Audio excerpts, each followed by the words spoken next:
All right. After a little break, we're back. I can't Yeah. talk because I blew my voice out at medieval times. It's a knights thing, so Right. Med's gonna carry. I'm just gonna be here. Oh, well, okay. I'm just kidding. You're like, we didn't talk about this before the show. I mean, I can do it. I mean, I carry my show, but it's all gravy, baby. So that was No, true. I've been pushing it. I've been pushing it for a few days, and we're just gonna have a good time. And guess what? We're back on Twitter. I just checked. It's Nice. working. Hi, So we're universe. back on Twitter, which is awesome. So let's do it. And I can already see people are watching. So welcome to Blitz. This is usually on Tuesday nights. We move the show for a bunch of people that aren't going to show up. I love it. It's great. Good job, people. Love it. It's But, just me, man. hey, it's life. It's life. I mean, happens, man. A lot of us that do this on the side and everything like that, we have prior commitments and everything. Life just happens. We will still work with these people. We do love these two, especially a couple guys that we have worked with. Oh, Vegas? Oh, yeah. Vegas Hell Vegas yeah. Transformers is awesome. Swoop Boys, I watched their stuff. I love it. And we actually moved it because of me. I was full of crap. I had a vacation. I had to move it. So it was me. It wasn't anybody else. It was me. So he took his anesthetic and now we're here. Being is full of crap. Exactly. So I think what I want to do, I think we Mafia members will come in. We'll hit some bears. I think what we should do is preview week 1 since we're here and we can. But before we hit week 1 stuff, people, I'm going to be looking for comments. So drop them. And there's Med. Hello, Med. What I think we should do, and this is kind of fun to do, it's just me and you for once because we never get to. No. Mafia will probably pop in a minute, but what I think we should do is preview week 1, but I want to talk about the holdouts really quick that are going on in the NFL because I don't think people, unless there's zero injury, I still see the locker room effects. And I want to talk about some of the big ones. Like I was listening to one of my shows. I have a few I listen to. And this morning he was talking about the 49ers. And my point on them was with all the stuff that went down this offseason, do you drop them a game or two in the win column for all the holdouts and Christian McCaffrey's calf injury? Does it bring you from 12 to 11 wins? So the way I look at that, as far as, it's basically a multi-part question you just asked. Yeah. I think about what's going on with the 49ers. Yes, Brandon Ayuk was a distraction, but at this point, he already pretty much clarified that he was the main reason why they were having issues to begin with. And I think for the most part, they'll be able to squash that. I mean, at this level, you're a professional. You kind of just go with the drama and everything like that. And, really and truthfully, I was not really 100% sold on them talking about him going to Pittsburgh and everything like that. That I just didn't see it because it kills you're the giving window. up your number one receiver. I know Deebo Samuel, a lot of people love him and everything, but Brandon Ayuk is the passing game with Purdy. So, especially with Deebo starting to slow down a little and having frequent injuries, it really was Ayuk last year. Exactly. And what Kyle Shanahan likes to do with not Brandon, but Deebo Samuel is he likes to move him over into the backfield every now and then to have him as another running back. He's basically the Christian McCaffrey clone that he can actually use in that retrospect. Now with McCaffrey there, of course, he was able to move back out to the receiver and they're not using him as many times at the running back position where he was taking a beating. But also at the same time, you got the whole Ricky Pearsall getting shot the other day. That was crazy. I was like, what happened? What's even got shot. He was just there. That's what I heard. Yeah. I think I was so busy I didn't get to check out the whole thing. I'll spill about my vacation in a second. It was awesome, but I just heard bits of that story. What happened? So what ended up happening is some teenager walked up to him, tried to jack him from his Rolex, and basically popped him in the chest. And crazy thing that happened is the suspect got shot too. So a lot of people think that what happened is Ricky Pearsall, after he got shot, wrestled the kid to the ground and shot him. So man looked like a champion. Dude. Yeah.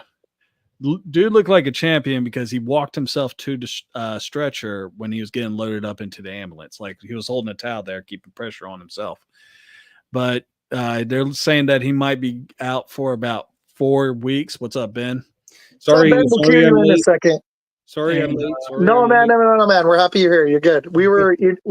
I was floundering without. I'm just kidding. No, we're doing great. We're talking Ricky Pearsall, and then we'll cue you in. Okay. Yeah.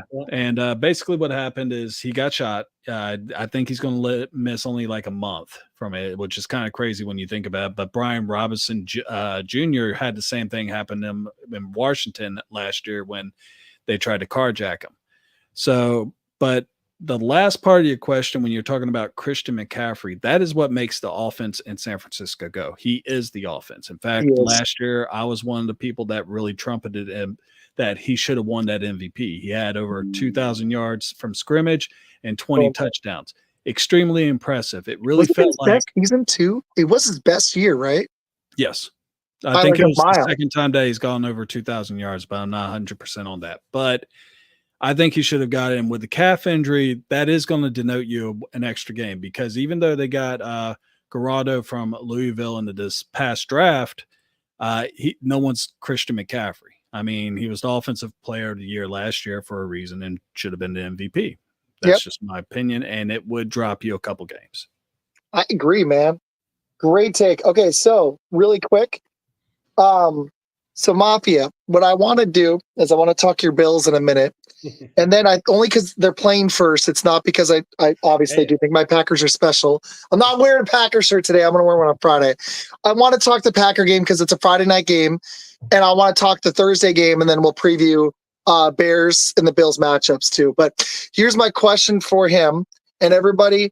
Before we do that, though, tell everybody where to find your show and what Mafia Members Podcast is about. Yeah, so I realized I probably should have included my name somewhere in my it's in there. Twitter, yeah, but in my Twitter profile. Mafia.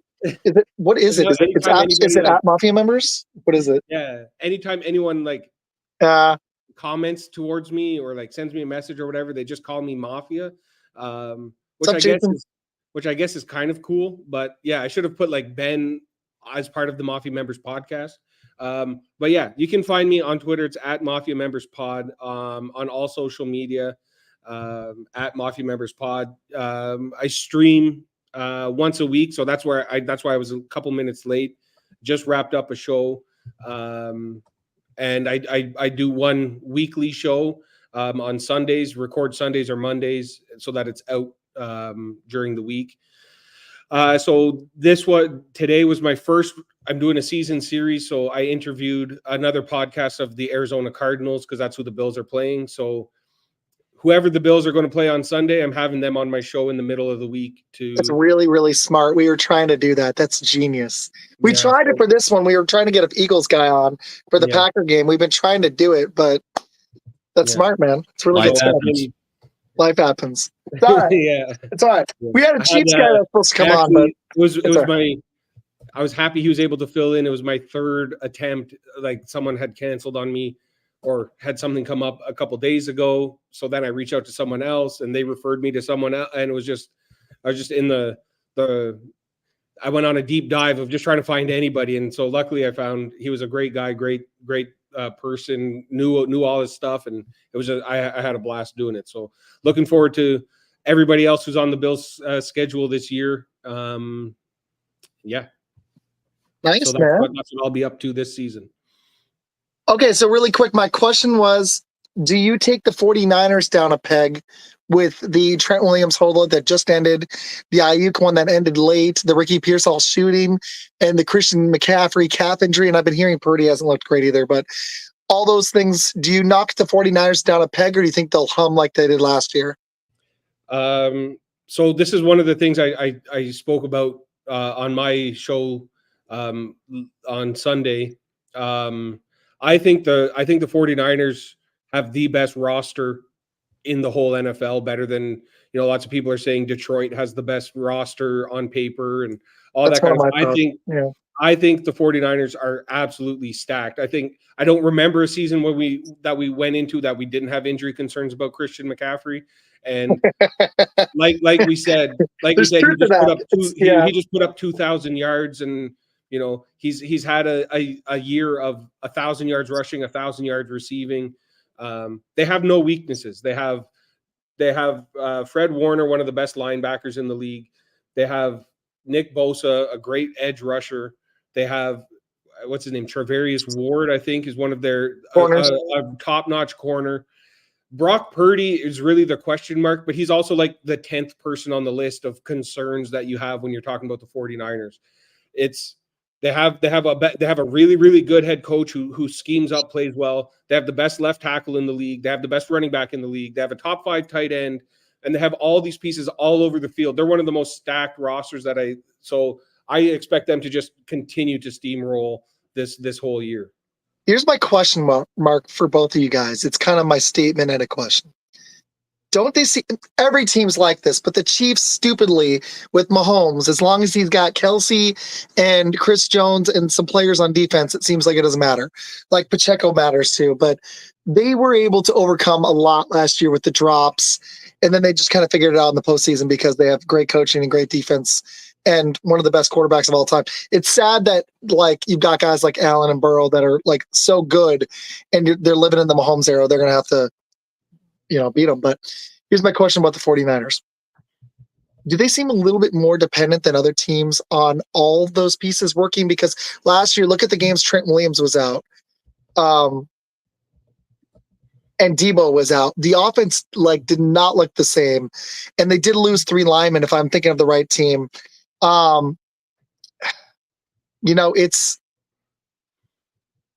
It's tough because to me, if one piece is out, not Purdy, but if one piece is out, like McCaffrey or Debo, that offense doesn't hum. And if Warner were to be out on D, just one guy, it's like a great machine when everything's going. But if one little thing's out, it really stops chinking quick. What do you guys think of that? You go ahead, Ben. Okay. Yeah, we'll go Ben and then Ben. I was going to say yes. I would say that. But I would tend to agree, but I also think that as long as the person spinning the gears is Kyle Shanahan, he can kind of scheme up anything that's going to, say Trent Williams is injured. He's going to design plays that get the ball out quicker so that that's not as big of an impact. If Christian McCaffrey is out, he's going to just design dink and dunk plays with Debo Samuel and Brandon. So as long as they have Kyle Shanahan calling the plays, I think offensively they'll be fine. But yes, if Fred Warner is out or Hufanga or any of these guys, then yeah, it'll hurt them defensively, but I don't see it affecting them offensively, losing a piece here or there. I like it. That was a good take. I'm sorry it was a long-winded question. I was trying to find the right words because to me it's just they're a weird team. They're so freaking talented, but the problem is Trent Williams is the best tackle in football, and McCaffrey is by far the best running back in the league. So you're talking about the best guys at their position. It's a little bit unfair, Mm-hmm. Brock Purdy's not the best quarterback in the league, but at times he looked pretty damn good. Matt, what do you think? You think he's top 10? Yeah, that I do too. Honestly, I'd have him right there. You look at Brock Purdy, you got to really take into account that he went in his first 2 years to the NFC Championship game. That by itself is impressive as it is. And I know a lot of people will sit there and say, hey, he has a great team around him and everything like that. Well, yeah, that's true too. But at the same time, you got to have a captain that can actually steer that ship. And if you have someone like, say, Trey Lance or even a Geno Smith, you're not going to have as much success in those key games where he was able to actually win. At one point, Green Bay was going to beat San Francisco until should have, honestly switched it up. Yeah. In the second half. Yeah. And, really and truthfully, I don't really pin the loss on San Francisco against the Chiefs in the Super Bowl. I pin it more on Kyle Shanahan because he's just the coach that does not finish in the Super Bowl. Wait, what's your? You got to give it to me. My only argument. What is he? Med has a thing though. He says he's the Med. What is he? Dan Marino of coaches. All right, sorry, Ben. Now go. Sorry, I had to hear it. My only counter to that would be that Jimmy Garoppolo brought San Francisco 49ers to the Super Bowl, and we all see what he was as soon as he left the 49ers team. Yeah. But overall, I would agree with that point. I don't think the world of Brock Purdy. I think he's kind of the definition of a system quarterback. Like he is the game manager. He will never hurt you as a quarterback. Exactly. But he can get out of the pocket a little bit and scramble a little bit, but he's not like a Josh Allen or a Lamar Jackson who can in one play can turn the game over, can flip the game around at the same time. He's never going to put you in a bad spot, but he's also not going to single-handedly win you a game. I like it. I'm gonna hit some comments quick. There's a really good one about Dre Greenlaw. I'll be right back. Yeah, Dennis Cockerham. What's up, man? We got to find a time to bring him back on. Hopefully before the draft next year, where I'm hopefully going in Green Bay. But Dennis, I hope you're doing good, man. Always have love for Trailer Park Country, baby. Exactly. And then this is a good comment. 49 looked like an empty plate when Debo was hurt last year. And Trent Williams is huge because that offensive line experienced a ton of turnover. It could be a really underrated theme. And the Super Bowl hangover thing is real, but I don't want to talk 49ers the whole episode. But the Dre Greenlaw point's really good. He killed my Packers. No Dre Greenlaw, we probably go to the conference championship. Seriously, 2 picks. And the thing about Dre Greenlaw is once he got hurt, you saw the whole steam basically just go right out of the sails for the San Francisco 49ers. Because up until that point, I can honestly say that it looked like it was going to be San Francisco's game to lose. He just brings that extra intensity into that defense. I really love watching Greenlaw play, especially alongside Fred Warner. Oh, it's fun, isn't it? Me, the best linebacker duel in the game when healthy. Oh, I agree at this point, especially with Devin White and all that weird Bucs stuff. I don't understand what they were doing. He was great in the Super Bowl. If Milano didn't get injured, I would have put Matt Milano and Terrell Bernard as a top. That's a good combo too. Combo in the league, but definitely San Fran, if with a healthy Greenlaw, they're the number one for sure. I'm a nerd for this, and I'm going to just openly admit that. I watched Netflix Receiver, and I forgot, and I think that there was this underlying thing that people didn't want to be publicized, but Kittle was definitely not at 100 in that Super Bowl, and neither was Debo, and you could see the effect it had on the 49ers offense. They were never able to pull away from the Chiefs, and I think if those guys had been healthy, they would have been able to, as good as the Chiefs D is. The Bills were more efficient on offense, and that was with Stephon Diggs barely doing anything and dropping a should-be touchdown. And they didn't have much else at receiver in that game, and the Bills still were able to put up more points more efficiently. The Ravens struggled. The Chiefs D was awesome last year, and they're young. That's what scares me, but not like this 49ers team. To me, I'm really going to be curious if It'll be.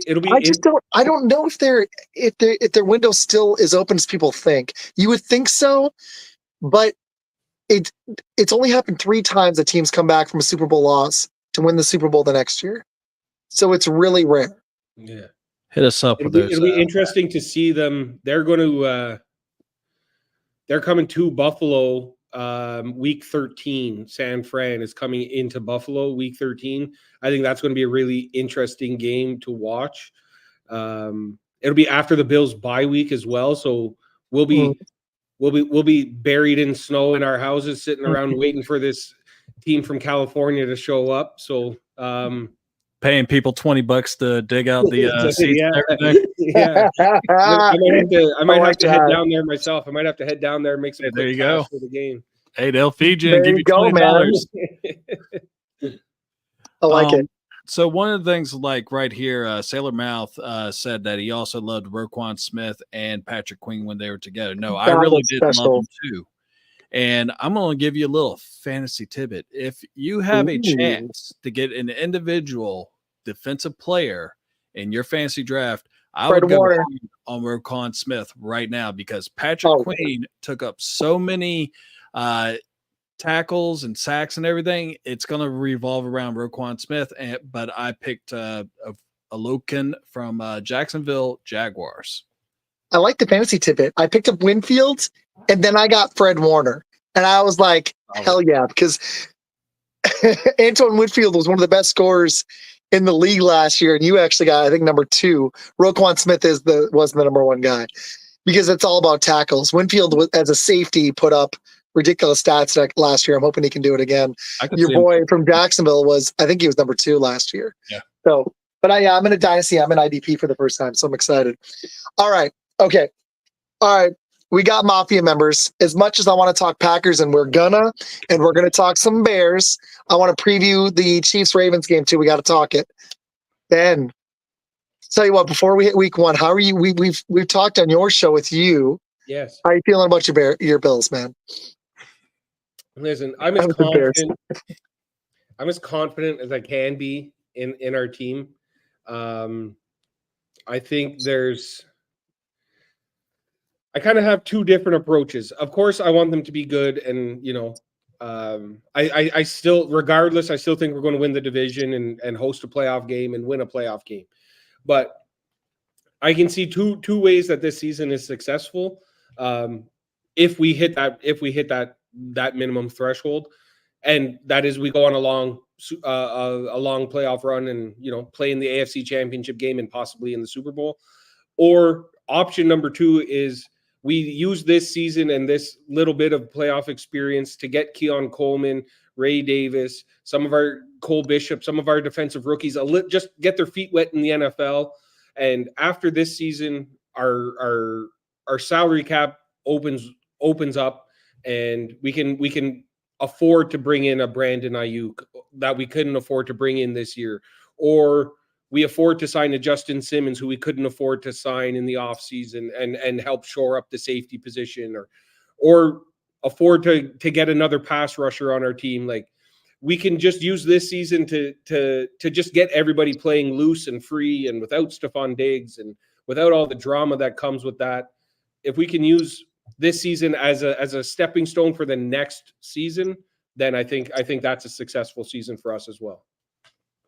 Jason, who I invited on, if you check your Facebook Messenger, he said it's between the Dolphins and Bills to win that division. I disagree. I think but it's really hard for me to say the Jets because I don't want to assume health. But I can't just predict Aaron Rodgers is going to get hurt, even though I think he is. But they have a lot of other injury-prone guys. That's my concern with them. But if they all are healthy, the thing about the Jets is everyone says, yeah, if Rodgers is healthy and whatnot. But everyone just says they have the number 1 defense. Everyone raves about their defense. They haven't had a significant defensive injury in the past 3 seasons. True. And people have been able to beat up on the Jets for the past 3 seasons. Sure, that's helped out by Zach Wilson throwing interceptions, but at the end of the day, we're still scoring points on the defense. The defense isn't shutting anybody out. So, I mean, I would agree with Jason. It is between the Dolphins and the Bills. I think the Jets are 8, 9, 10 win team. It's an interesting take. Matt, what do you think? So, I can talk a little bit about the Bills, but I'm interested in the take on the Jets because, like you said, I mean, yeah, Zach Wilson was throwing all these interceptions. It wasn't just Zach Wilson, it was Todd Boyles. I mean, they were basically the best defense last year in the NFL was the New York Jets offense. Because no one was going to score. They weren't going to score on you. I mean, I had Garrett Wilson, and I felt like the whole time it was like a pity ad. Except for a couple of highlight reel catches, like in that first game when Zach Wilson chucked it to him and he just one-armed it. I was like, how many of those is he going to get this year? I could probably go out and throw a better pass to the guy. He's not even a third stringer on another team. It's terrible. The only team that wasn't able to beat the Jets last year was the Bills in that week 1 game that we lost in overtime. So that's probably that game was nuts, dude. That was one of the best. I feel bad saying this. That was one of the craziest and most fun to watch games because it was just nuts that they did that quarterbackless. They really did. Yeah. They did it without a quarterback because that guy's not a quarterback. Sorry, Matt. I apologize. Oh, you're good. You're good. No, you got to get you a little bit of love in there too. But what I'm going to say is, whenever you actually look at Jason is right. It is going to be between the Dolphins and the Bills. but I think it's also going to be between the Jets too. Right now, I would actually say out of every division right now in the league, because I kind of retracted my statement about Pittsburgh with their quarterback situation that's going on, is if Aaron Rodgers stays 100% healthy and Tyron Smith is the great wall of China that he's being advertised to be for the New York Jets, I mean, that offense is actually going to put it. And when the reason why people were scoring on that defense, if I was playing 3/4 of the game out on the field all the time, because Zach Wilson throws 3 interceptions in the game, or Todd Boyles, Breece Hall, pray to God, dude had 8 in his box the whole damn time. I mean, Don't you feel bad for Jets fans? It's ridiculous. Well, I'll be honest with Ben. No, I don't feel bad. I never feel bad for them. I never feel bad for them. No. I mean, but I have a little bit of pity. Their quarterback situation in some ways has been worse than y'all. The best thing they had was a 40-year-old Brett Favre, and then they were like, well, wait, that worked out really well. Let's get a 40-year-old Aaron Rodgers. Good job. Well, I mean, at the same time, at least Aaron Rodgers ain't taking photos of his junk trying to show it to the PR chick. We're stealing money from a college. What the heck is wrong with my quarterbacks, man? If Jordan Love is doing this shit in 8 years, I'm going to be like, oh my God, there's a curse at that point. It's a curse. Say, if he starts going into the caves and the mountains up there to get into his dark place, then you might have an issue, bro. Yeah, but for real. Shifting over to the Bills. And this is a question. I mean, I like Shakur, who is pretty much projected to be your third receiver. You got Curtis Martin, who's going to probably be, and a lot of people don't realize that Curtis Samuel. Not Curtis Samuel, sorry. I know you wish you had Curtis Martin. But Curtis Samuel, he's coming in from, I believe, Washington. He lit it up down there. He has had some injury problems and everything like that. Keon Coleman, of course, will probably be your number one. But, I mean, you did lose Stephon Diggs, which not really a bad thing if you talk about all the drama that he had. And Gabe Davis was the most celebrated number 2 receiver that dropped balls on a regular basis. You do have Dalton Kincaid, and I love y'all's draft, dude. I sat there and I was looking at it just now. You got Dwayne Carter from the Duke. You got let me see. You got playmakers, man. I mean, I was sitting here reading it, and I mean, you got arguably the best center in the draft last year in Van Pranglinger. You got Javon Solomon, who is going to be, to me, feels like a DeMarcus Ware clone because he comes out of Troy and he's just as fast.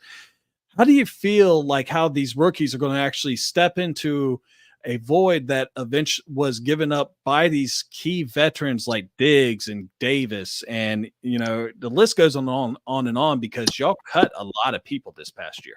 Yeah.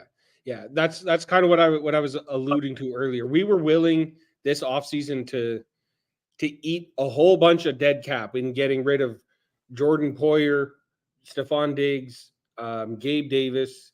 Micah Hyde is retired, or we're not sure what's going on there. We got rid of Trey White. He's no longer with us.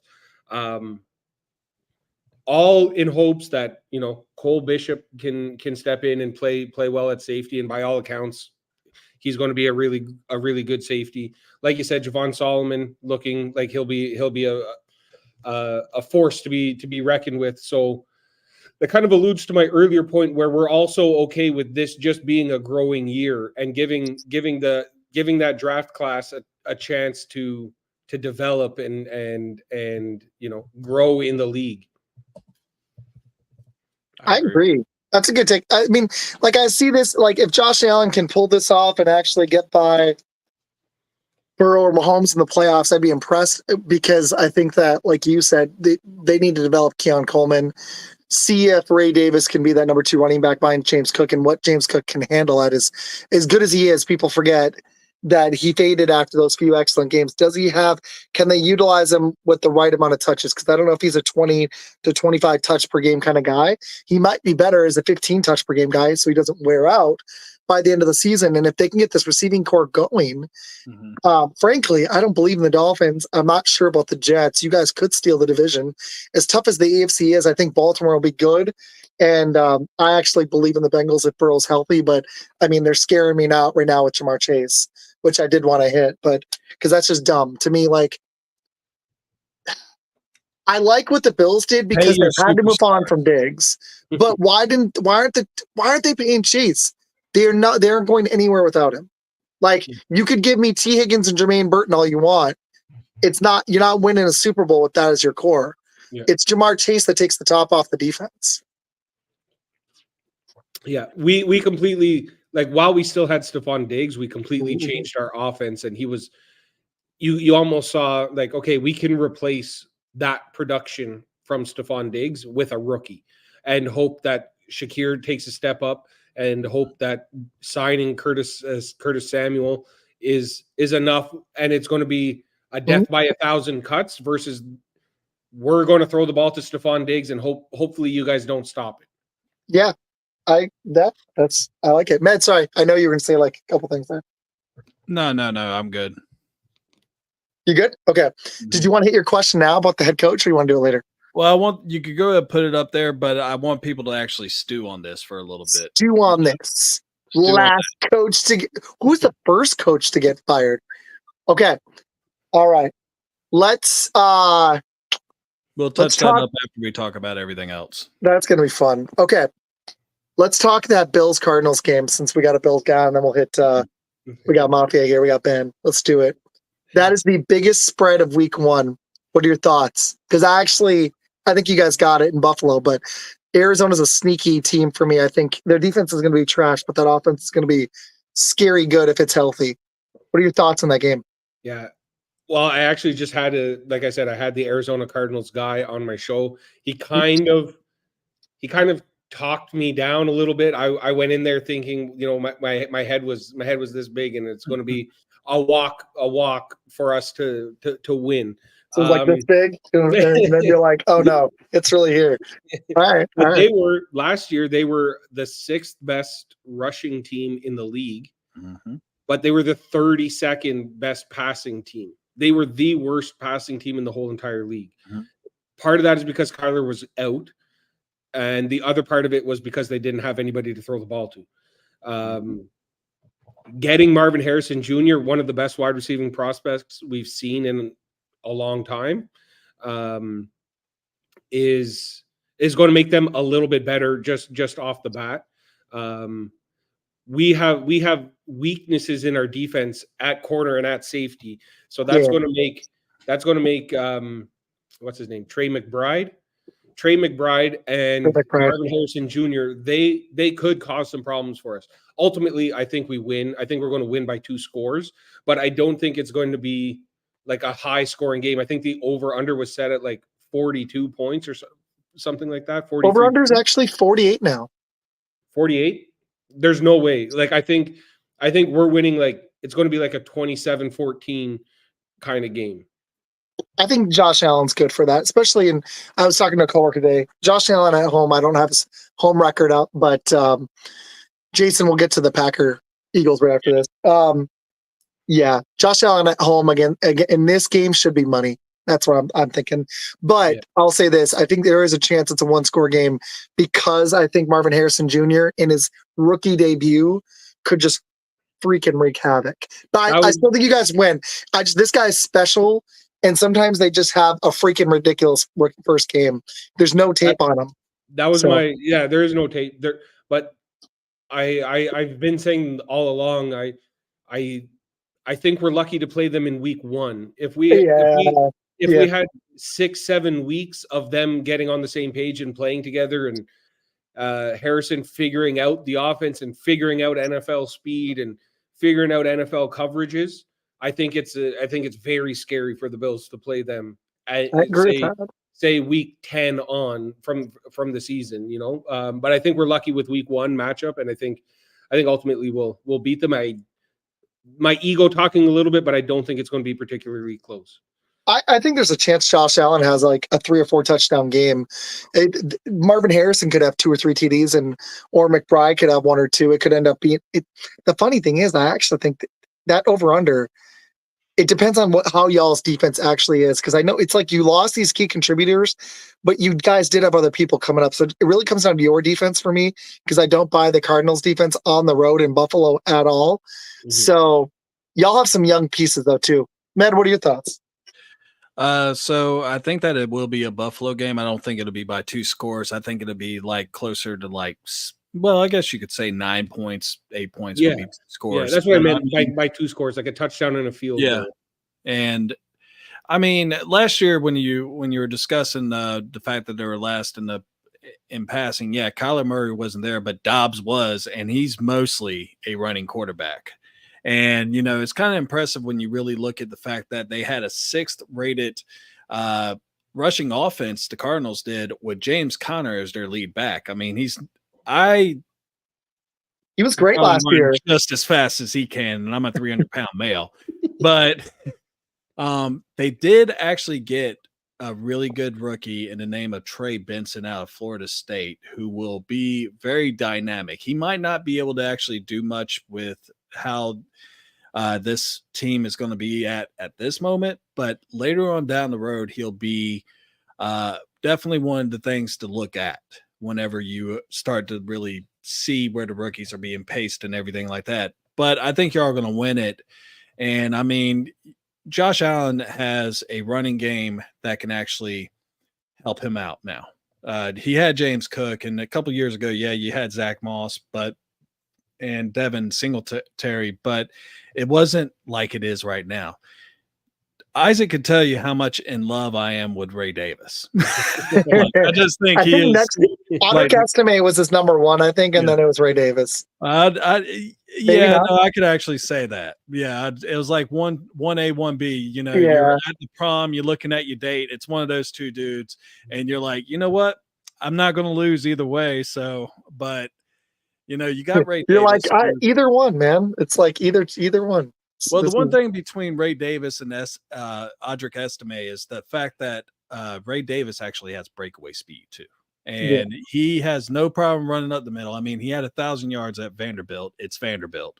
And you have James Cook, and it's a really nice thunder lightning type combo, even though your thunder still has lightning. And it's just it's just going to be one of those things. I am a little concerned of some of the reports I've heard with Dalton Kincaid, but you also got Dawson Knox still, if I remember correctly. Yeah. And like I said earlier, your receiving core is actually pretty solid. And, you lost the superstar, but at the same time, you got Keon Coleman, who, was projected to be a 1st-round pick anyway. And you can't teach size. Nope. But like I said earlier, you got Curtis Samuel and Shakir, who, during that, I think it was the playoff game where I saw him literally carry 3 people into the end zone. That heart right there, that goes a long way. And that'll pump up your defense, which I believe you got a couple playmakers also added on other than Von Miller, who's been kind of a bust since he's been there. Yeah. But I mean, for the past 3 seasons, Josh Allen has been our running game. So it is nice, aside from last year, he was our leading rusher on the team. So it's nice to get him some help. And kind of the wide receiver room, we improved massively in 2 areas, and that's catch rate and yards after the catch. Curtis Samuel, Khalil Shakir, Keon Coleman, they don't drop the ball like Gabe Davis does. They win the contested battles, and Curtis Samuel is a yards after the catch machine. Same with Shakir. You throw it to them 3 yards, and then they'll run. They get you 7. Exactly. Well, we'll take the Patrick Mahomes route. He averaged like 2 yards a pass on his touchdown passes. The average was 2.5 yards per throw. So we'll take that approach, and hopefully it works out for us. I like it, Ben. Good stuff. Sailor, man, he's got some good stuff as well. Keon Coleman was a slot receiver in college. People forget that. And James Conner's gotten hurt 5 of 7 seasons. He lying. did have a career year last year, but I'm, kind of, a little worried about it. Khalil led the entire league in catch percentage last year, by the way. That's interesting. All right. What's a quick score prediction? Then I want to hit some other games. I'm actually going to go higher scoring. I'm going to go Buffalo 28, Arizona. No, actually, I'm going to go Buffalo 31, and I'm going to go Arizona 24. I think they're going to go over that spread. Yeah, I chose the under. I'm going to finish. I guess my final prediction is I'll say Buffalo 27, Arizona will give 17. All right. I'm going to say Buffalo 24, Arizona 19. I like it. All right. So someone asked, so let's hit it. Packer time. Ben, who do you pick to win the Packers-Eagles game, which is in Brazil? Ben, I'll get your thoughts. I'll go last on this one, even though that's my team. I'll go last. I hope neither team is wearing green that day. That game. Oh God, yeah, I hope so too. Apparently, exactly. MS-13 is going to have something to say about that. But I will say, I think there's a chance that the Packers might finish the season better, but I think the Eagles win game 1. I think the Packers are still a little bit young, and younger teams kind of they tend to take a little while to reach the they still have to shake off the off season, whereas a veteran team like Philadelphia, they know what to expect throughout the whole off season. They know what to do come week 1. So I think it might be a little bit tough for the Packers, but I think overall the Packers are a better team, but I think Philly will win the game. I like it. Matt, what are your thoughts? I'm going with the Philadelphia Eagles for the simple fact that they just seem to, if there's a draft that I could say that was done this past offseason that was as better than the Packers one, it was the Eagles one. And I mean, they addressed their secondary woes. I mean, they still got their veterans and everything, but they got Quinyon Mitchell and Cooper DeJean with their first and second pick. I mean, right there, you already kind of solidified it a little bit. Mitchell could play in the slot for a little bit. Bradbury was just getting torched left and right after an all-pro season last year. And, Darius Slay, he's still going to be the number 1 cornerback. He's still taking care of things. And they also brought in C.J. Gardner-Johnson back from Detroit after 1 year of waving to the San Francisco fans on his way out the door. I mean, I'm pretty sure that's one of the reasons why he didn't get re-signed. But I'm going with the Eagles for the simple fact that 2 things. You're switching over to a new defense, to a 4-3 when your team's used to a 3-4. It's going to take time to actually implement that to where your players are comfortable in that scheme. And, I'm looking at the fact that Philadelphia offense has been playing together for 3 years outside of Barkley, who, in my opinion, is right there with C-Mac as far as talent level goes. I actually think that Saquon Barkley has a very good chance of being the offensive player of the year this year. And it's just, I think that, when it's the offenses are going to sit there and they're going to blow it up and everything. But I just think that the Philadelphia Eagles has a little bit more firepower than what the Packers have at this moment. Also, we got to shout out the white corners in this league with Cooper DeJean. We need to see more of them in the league. He might end up being a safety, but y'all gonna make me defend my Packers? Okay, here's my problem with Philly. The last white cornerback that I can remember was Jason Sehorn. Yeah, we all remember Sehorn. Sehorn. We're gonna have to see if Cooper DeJean ends up being a corner or safety. I really did like him. I like Quinyon Mitchell. My problems with the Eagles is their linebacking core still looks like one of the worst in the NFL. Just being honest. They had one of the worst free falls in the NFL last year. I don't know if they brought in a new OC and a new DC, but there was a massive disconnect last year between the head coach and Jalen Hurts. And they did lose Jason Kelce and Fletcher Cox. And that scares me. Kelce was a leader for that team.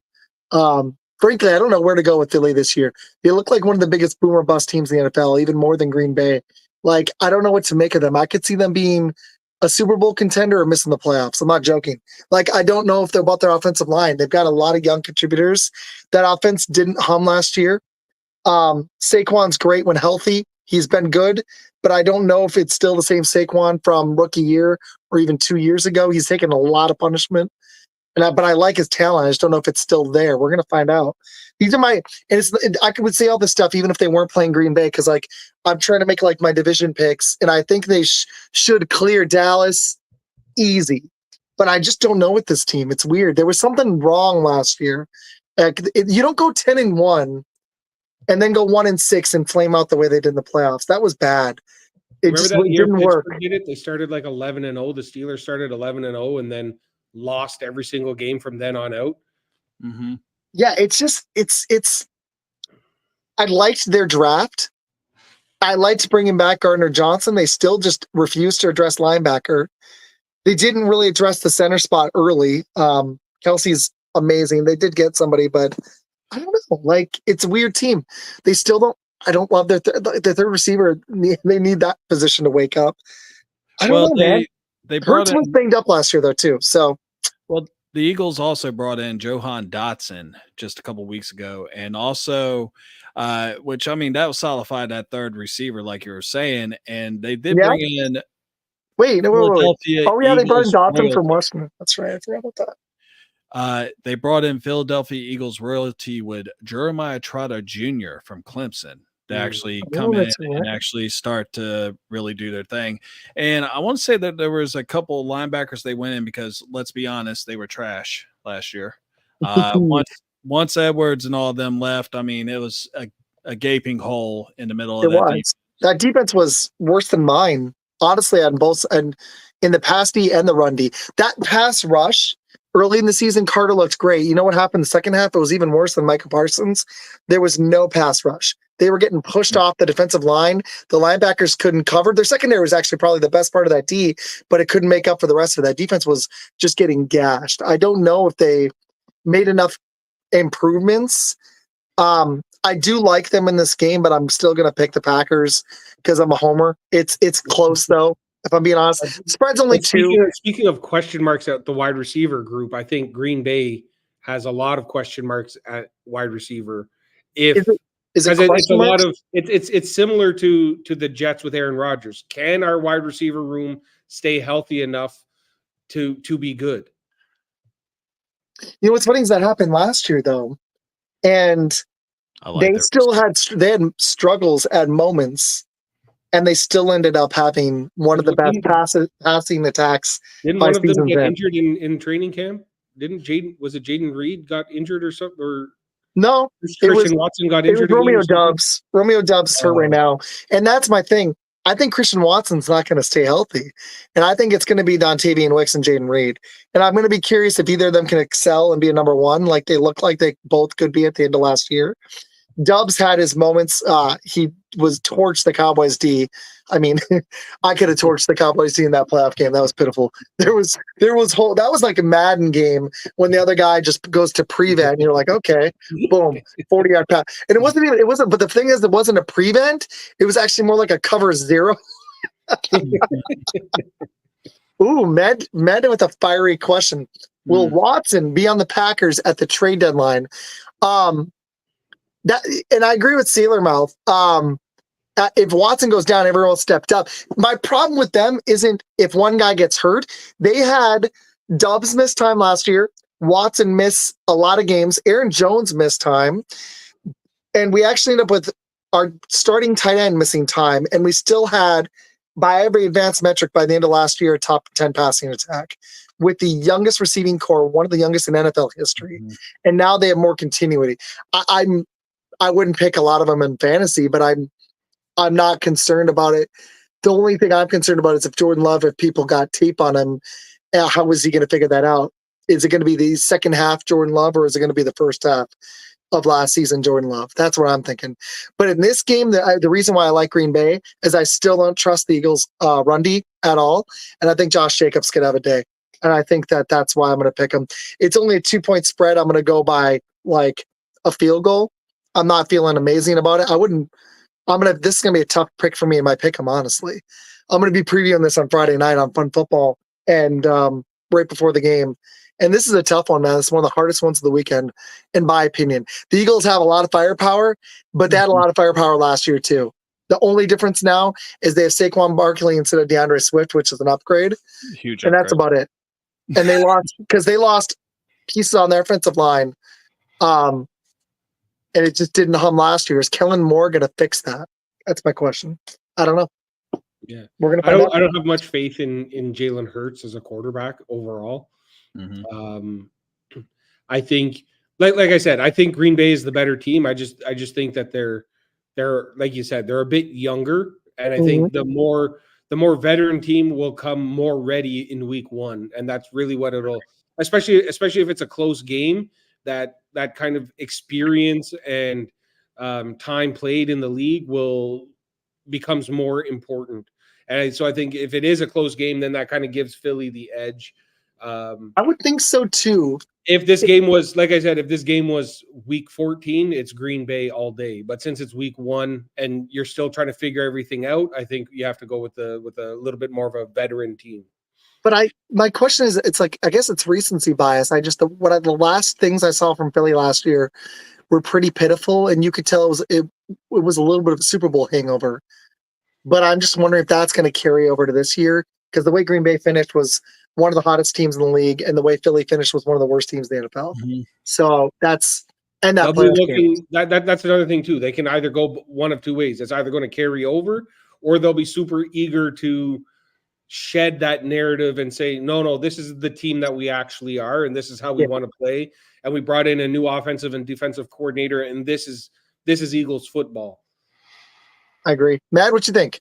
So, do you want to score real quick, Ben? Oh, I don't even know. I'll say it's a close game. I'll say Eagles 27-24. Ooh, I think it'll split for me. I might even go higher, but yeah, I like it. I'm gonna go with probably 31-27 Eagles, but the main reason why I'm gonna actually bring this up, because I saw that I see Jason saying that stop the running game because Green Bay's secondary is going to be lights out. I mean, you're talking about AJ Brown, Devontae Smith, Johan Dotson. I mean, they also picked up Paris Campbell and Devontae Parker. I mean, they don't have no scrubs anywhere on that receiving core. And as far as defense goes, their linebackers, they actually signed Devin White and Julian Okawara, who was very solid over at New York Giants in their offensive line. They picked up Mekhi Becton from the New York Jets, who is a solid, maybe not left tackle, but definitely a solid right. He was good. So, but they definitely addressed a lot of their defensive woes and everything like that, and they got it with veteran leadership that will probably not let the team slide into the abyss like it did last year. Yeah, because they definitely slid into the abyss. You're right. It could be different. It really could. I think a lot of it for me is going to be on Sirianni. Does this guy have the pulse of the team? They made the playoffs all 3 years, but 2 of those playoff games looked like straight garbage. That playoff run was special. That Super Bowl run was. We're going to find out. Ooh, Devin White is out for Friday's game. It's weird because he got benched last year. I'm wondering, who's the real Devin White at this point? Oh, they also got Bryce Huff. Was pretty low production player. He's a Bucs fan.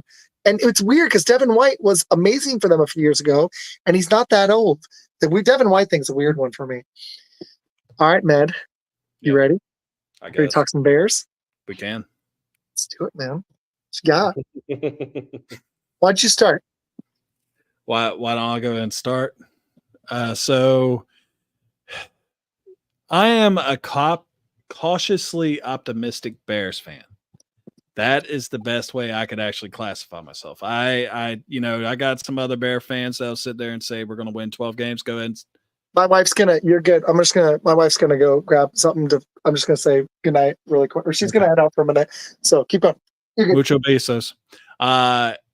So as I was going to say, with the Bears, we're playing the Titans. I mean, some of the people, a lot of criticism was coming with the Titans, with them signing big contracts to Calvin Ridley and Tony Pollard. They've also got Ladarius Sneed. They upgraded their defense pretty good, especially in the secondary.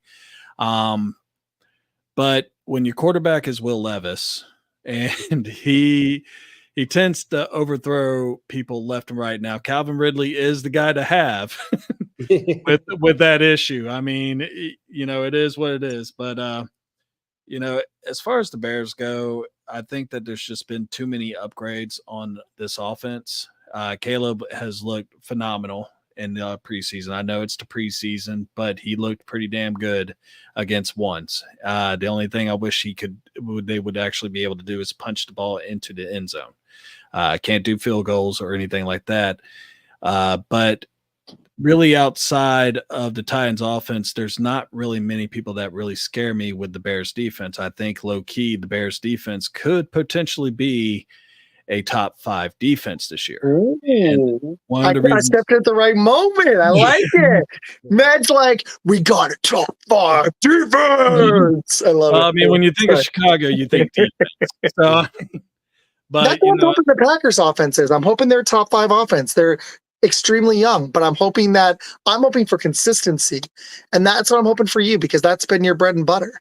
The question is, will you have the running game to support it? Because that's what's been historically the Bears teams. Great running game, great defense. Do you think they're going to have both components?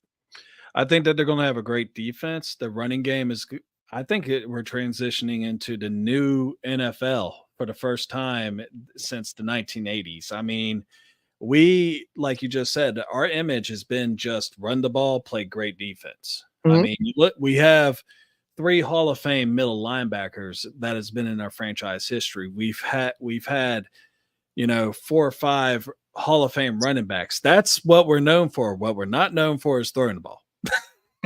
We don't want to do that. Evidently, you're not saying you're saying you haven't had great quarterback play. What?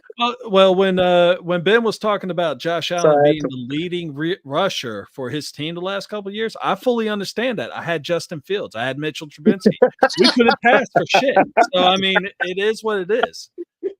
But Josh Allen's transformation has been pretty special, because he was he looked like a Lamar Jackson early on. Couldn't throw the ball at all. He's really transformed. Seriously. But you look at the 3 receivers that we have. We got arguably 2 number ones. We got some guy that is potentially a number 1 in Adunze. We got Cole Kmet, who is a criminally underrated tight end. I mean, he's coming along great. That's Mafia. The only thing really on our offense that I'm like scratching my head a little bit about is our offensive line.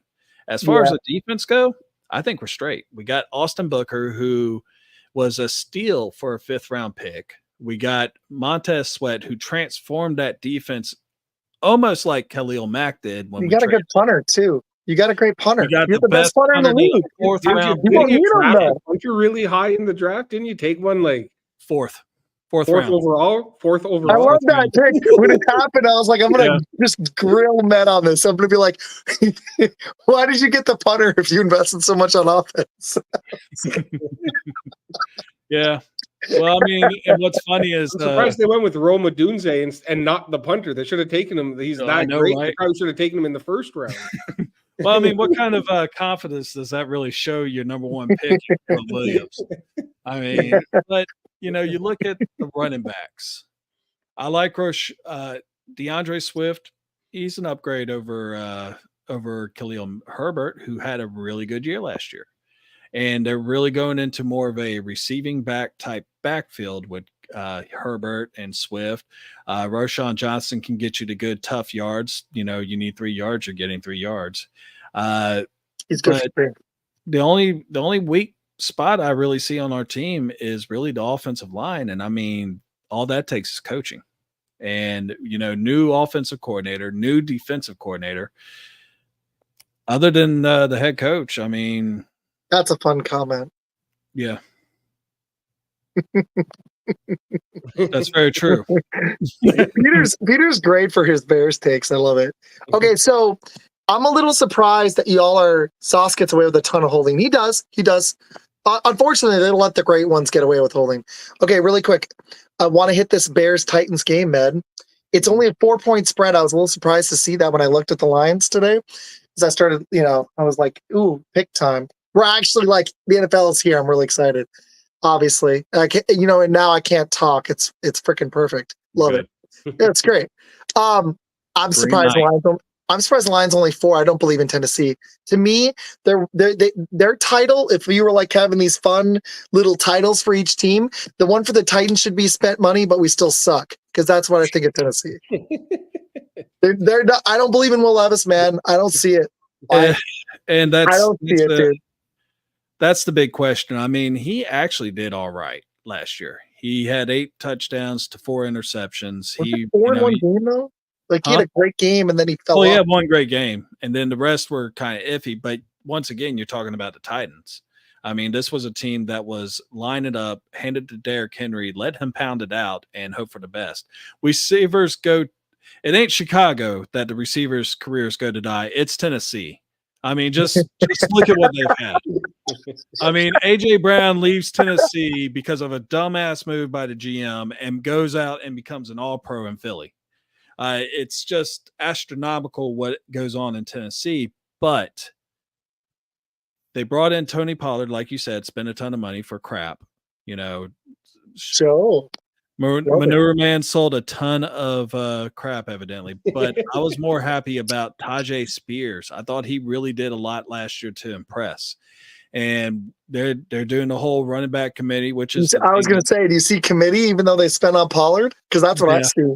I'm worried about it. I picked Pollard as a flex in one of my freaking leagues, and I'm not that excited. I want to hit some fantasy. I wouldn't be excited about it either. No, I'm not. I picked him, and I was like, fudge. I'm not going to say the word I want to say. Booty hole juice. The man is booty hole juice, okay? Dude hurt his leg. He looked like $1 million when he was running behind Zeke. Once he finally got that ball for 15, 20 carries a game, he fell flat on his face. I love that phrase. Fell flat on his face. I'm like, that's if you've never done it, folks, it sucks. Don't fall flat on your face. It's shit. Don't fall flat on your face. It's a bad experience. It really hurts. I've done it like once. It's not fun. Yes, no, Pollard is not an every down back. He is an every third down back. Do you think there's a chance we see the best version of Pollard now that he's mixing time with Spears and he's not the every down back? I'm wondering if we're going to see not as explosive as 2 years ago, because I think it's not like Eckler, who I would, or even Kamara a little bit, who I would say Kamara in a PPR is still going to give you value because he just catches 3-yard passes from Derek Carr. That's their freaking offense. If they can't get it to Olave or Shaheed a little, it's dump it off to Kamara. But Eckler is completely fallen off. I'm wondering maybe we see a little bit better from Pollard than last year, because he went from 5 yards a carry, I believe, to like 4. I think there could be like 4.3. Could be okay. What do you think? I didn't expect to get on a Tony Pollard segment, but we did. So and Peter pretty much just said it, is you look at the Titans offensive line and you look at the Dallas Cowboys line, where the Cowboys have invested in their offensive line. This was the worst line they've had in a couple of years, and they were still decent. They just had shit running backs. And, whenever you look at what the Cowboys were able to do, I mean, hell, Zeke went Charmin soft as soon as he signed that contract and was still getting 3.5, 4 yards per carry. I love your Charmin soft statements, but I really do. Every week I'm like, I think about the things I'm looking forward to on the show every week, and I'm like, man, I'm going to hear the Charmin soft and your other catchphrase. That's one of my favorite catchphrases. That and the Dan Marino of coaches. I love it. And we got both tonight, man. Dan Marino of coaches. See, a lot of people been doing the show for a minute. When I mentioned Dan Marino is overrated and stuff like that, I do. Ben, you probably agree with me. Jim Kelly was better, right? I mean, yes, I have to say. I think I haven't looked at the numbers that much, but I think like Marino only really had like 3 good seasons. It was like 4, 3 or 4, and then that one in the 90s. Yeah. Where he was really, really, really good. Maybe was meant for more playing in today's era of football than he was meant for playing in the era that he did play in. But I agree with that. I'll ride for Jim Kelly all day, every day. Oh, Joe's got a take on this, but then no, I get it. Jason's got a comment. Jason's got a comment. The bear hater. Watch this, man. You ready? I already read it, and I said he needs to stop that mess. Because he thinks the Titans are going to. I am not picking the Titans to win this game. Sorry, DeAndre Hopkins is still a really good deep threat. Great, they overpaid Calvin Ridley. Good job. You lost AJ Brown and you signed Calvin Ridley. But they for got the money. You could have signed AJ Brown. All three of the receivers. Snead was the only move. Question for you guys. Snead in the center were the moves I liked the most for them. Too. What you got, Ben? Okay, who was the last quarterback taken first overall to win the week 1 game? Cam Newton? No. He didn't win? No. He threw for over 400 yards, but he was ridiculous. I remember that. You're saying week 1 number one pick, they won their week 1 their first start? Yeah. Ooh. Dude, it better not freaking be Dan Marino, I swear. It would make sense because he was drafted to a Super Bowl contending team. Was it Derek Carr or David Carr for the Texans? It is David Carr back in 2000. Yeah, back in 2002. My tush, that was great. You know who they beat? The Cowboys. Oh man, I remember that game. Oh, was it the Saints? No, it was the Cowboys. Oh, it was the Cowboys. That's right. It was a Monday night game. Since then, a rookie quarterback week 1 is 0-14-1. Kyler Murray got a tie in his first start. Well, and that's I don't think we can just automatically assume that Caleb Williams is going to go out there and win a game in the NFL. Well, I don't think he's going to win the game. I think that the Bears defense is going to win that game. Here's my problem with the Bears, and everyone's thinking this, and it's not as a Packers fan. It's just reality. How many number 1 quarterbacks like picks have made the playoffs their first year, Ben? I'm going to Google this in a second. I think an 8-win season would be an incredible feat, honestly. Yeah. Even with this receiving core, and if DeAndre Swift is even more consistent than he was last year, he was great out the gate and then kind of meh. But they also didn't really. I think it was half game plan. That OC was terrible. But that's why I'm trying to give Philly the benefit of the doubt because I actually like the Eagles. They're one of my backup teams I like. Like I just refuse to root for the Cowboys. I'd rather root for the Bears than the Cowboys. No joke. I can see the Bears. I can still see the Bears getting 8 or 9 wins. I don't think they get one in week 1 though. I don't think that's one of the 8 wins that they get. I think it's going to No, that's a good point. As much as we talk about, or at least I talk about it a lot anyways, is like players needing to get used to playing in the NFL. The speed of the NFL is a lot different. Agreed. It's tenfold at the quarterback position. Okay. And as much as, I support my quarterback. I support my quarterback, even though he throws a bunch of interceptions. I feel like Caleb Williams might throw a pick or 2 in his first game, and it's not going to be the end of the world. That Titans team, without, with Will Levis and without DeAndre Hopkins and all that, they still beat Miami at the end of the year last year. They're probably a little bit better than people are giving them credit for. Oh, I have them as like a 6 or 7 win team. I just don't think they're not going to go win 9 games. I don't see it. I just don't. Unless Will Levis, I'm wrong. That's really what it's going to have to be. Plus, I didn't like the Mike Vrabel move. I really didn't. This is absolutely nuts. I don't know how many bets this is, so I wish I could quantify it even more. But I only look on Yahoo Sports because I like to see the bet GM thing when I make my picks. I look at like 5 different things, but this one I crack up at. How many points? I can't even say it with a straight face. What percentage of the bets do you guys think, like out of 100, how many people do you think out of 100, how many people do you think bet on the Bears in this game? The line is 4. How many people do you think out of 100 took the Bears in the 4 points?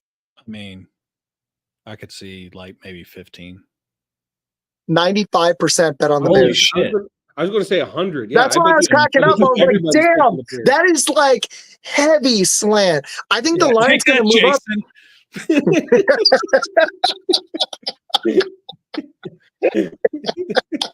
Dude, We got to do more Bears stuff because then it just brings out the best out of you and Jason.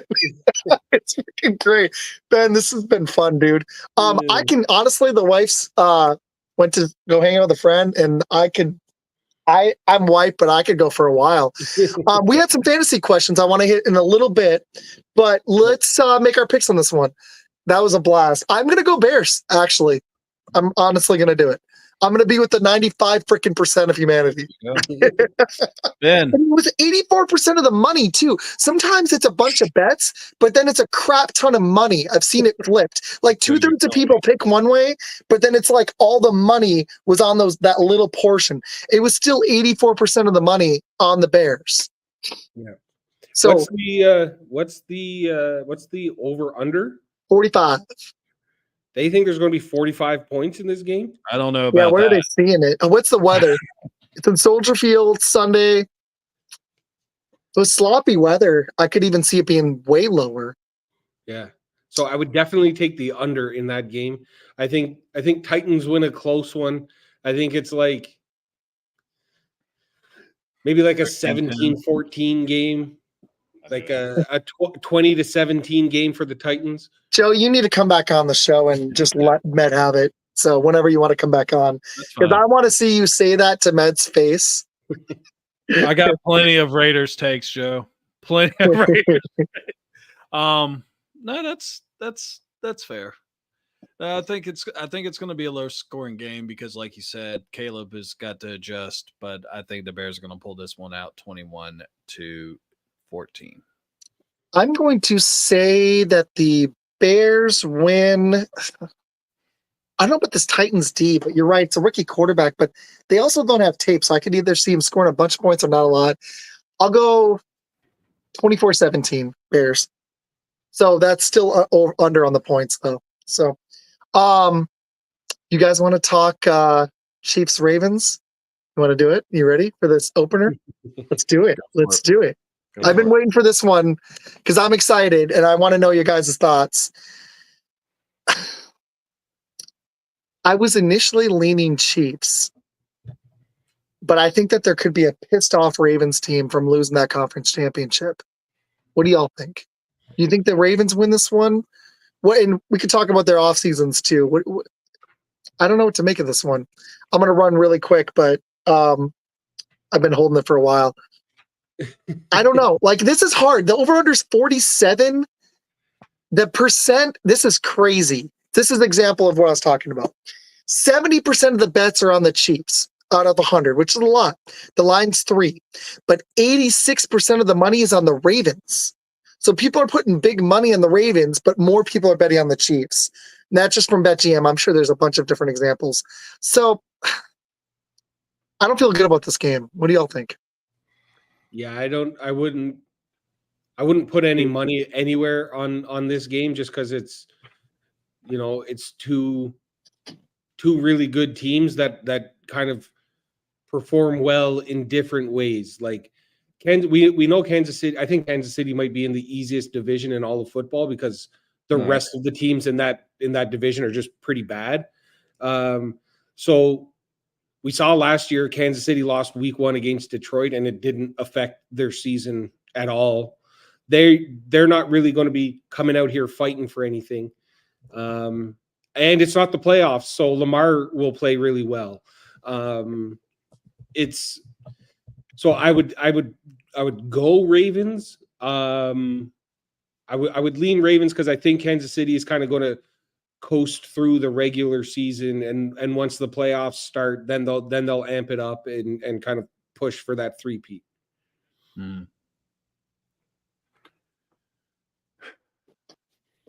To me, it's when I look at these two teams and everything, the only thing that right now you look at what the offseason was for Kansas City, they actually had a pretty decent one still. And they did lose 2 key contributors on their defense, and Gay and Snead, of course. But also Tranquil was a really solid linebacker last year. And, you look at what they were able to pick up on, their defense and everything like that. I mean, it's the Chiefs. And, like Joe said, Lamar doesn't, it's nothing to really play for. So Lamar's going to ball out. Yes, he's going to ball out. But if they actually do the same, you got the second best defensive, you got the best defensive coordinator in the game right now who should They be really a head do. coach somewhere. And somehow they were able to pull off keeping him there. Maybe he's going to be the future head coach there, but I still think the Chiefs are actually going to win this game. It's going to be a close game. And I like all the moves that Baltimore did outside of Derrick Henry. I mean, Derrick Henry is a strong plus, but you know, they lost lost pieces Patrick too. Queen, they lost Geno Stone, they lost some key guys on that defense. And Yeah. even though they did bring in some other guys like Nate Wiggins from Clemson on defense in the draft and everything, Geno Smith, that's going to hurt him a little bit. So I'm actually going to lean. It's gone. Yeah. And you look at like what they did. If Rasheem Rice is not suspended, a little bit different. If he is suspended for this game, then I would probably go with the Ravens. But they got Xavier Worthy, deep threat. He might get hit one time, get knocked out, but it's a small gust of wind. But I just think that it's going to be a hard-fought game. It's going to be a high-scoring game, and it's going to be 35-31 Chiefs. I like it. Also, sorry, I'm probably the youngest here, and I'm old. I have to go to pee now during shows. It's super fun. If I drink too much tea, I'm in the South, and this sweet tea is delicious. 35 years old and has a 60-year-old bladder. Yeah, man. 36. Yeah. All right. Okay. Here's my thoughts. I got some hot takes for you. Not only do the Chiefs have the best defensive coordinator and play caller in the NFL, they have the best offensive one in Andy Reid. So they have the best on both sides, and you saw that in the conference championship and the Super Bowl. It was Mahomes and coaching that won it. They had one of the youngest defenses in the league. The Chiefs did. I think it was second youngest. And that D was ridiculous. It was second best in the NFL. And yes, they lost Snead. So that is a big gaping hole, but they still have Chris Jones. My question mark is, can they overcome Kelsey if he keeps slowing down? And my answer is yes. Hollywood Brown is out of this game. That's going to hurt them, but they still have Worthy, and Rasheed Rice is going to be a target hog. He hasn't gotten suspended. I don't see it happening. It'll be next year. It would have already happened. I think Jordan Addison's more likely, surprisingly, of the two. I don't think they're going to mess with this Chiefs team. I don't think they're going to three-peat because no one's ever done it. As good as Mahomes is, like Brady, he's going to win more, just not this season. I could be wrong, but it'd be an NFL historic moment in the Super Bowl era. As great as Mahomes is, I'm going to bet against him only because of that. It's not really a betting against Mahomes. It's taking the side of NFL history. But for this game, I was going to pick Ravens. I think I'm going to go Chiefs. You guys talked me into it. I just think this is a hard one. This is one I think is going to overtime. The Chiefs are at home. Ravens. I went Chiefs. Yeah. Oh, okay. We got one of my favorite dudes. He's been emailing me. He's the best, man. I wish we could get him on. Back it up, Ben. Chiefs at home to open the season. Mahomes in prime time. I'm taking the Chiefs and giving the points. Yeah, I'm with them. I'm going to do it. I'm going to pick Chiefs. I'm going to pick them. They're going to win by 1 point.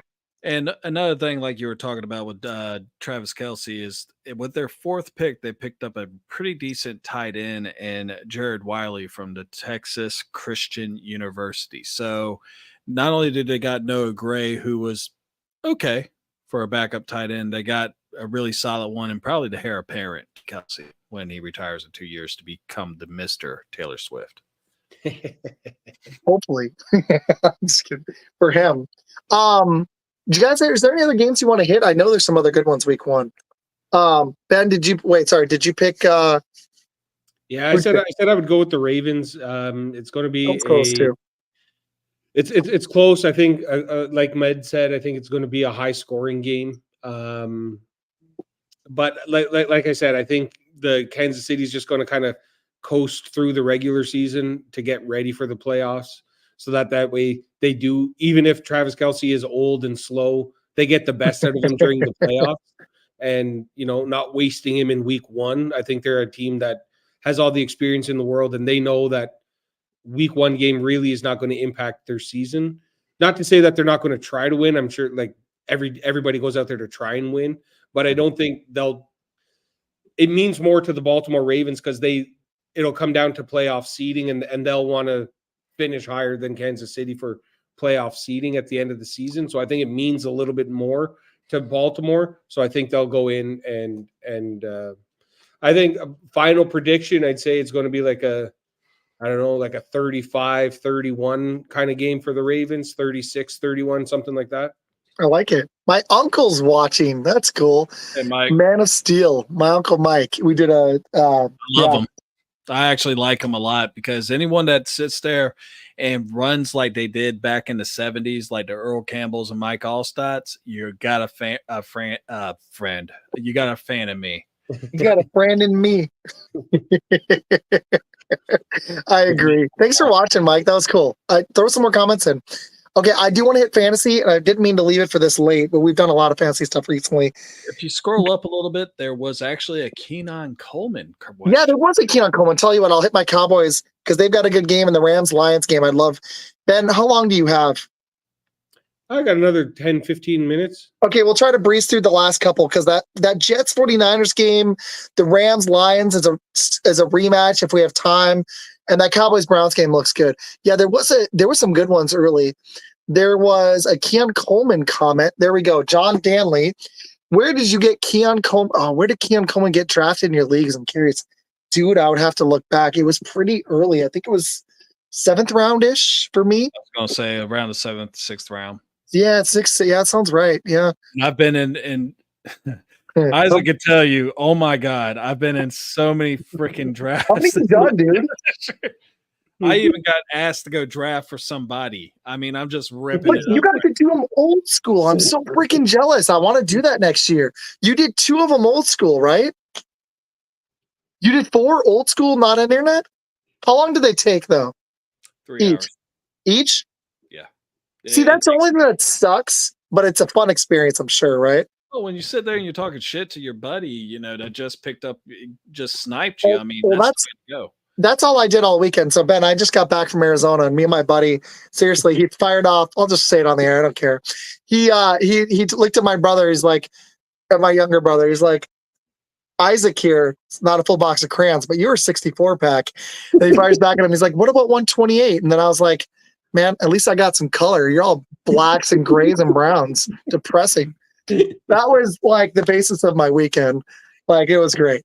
So to answer the question, in my draft, I only do redraft. I'm in one league. I just do my one redraft that I've been in since forever.